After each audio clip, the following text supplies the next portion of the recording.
Hello mga kababayan ko dito sa Montreal, Quebec. Sa mga bagong dating dyan or sa papunta pa lang dito sa Montreal, ganito yon.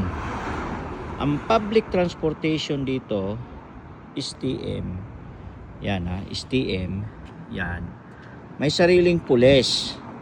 Sariling pulis. Ito yung namimigay ng ticket pag hindi ka nagbayad. Yan.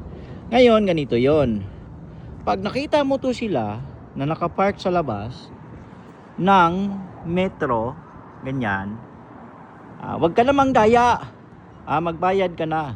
Kasi, pustahan tayo, nandyan yan sila sa baba, nakaabang sa mga hindi nagbabayad, yung mga nandaraya.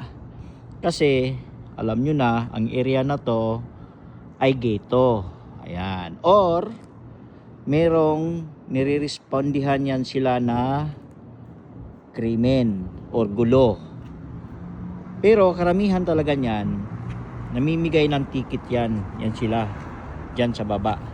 Nagchi-check kung nagbabayad ka. O, ayan ang tip ko sa inyo ha. Kaya ingat.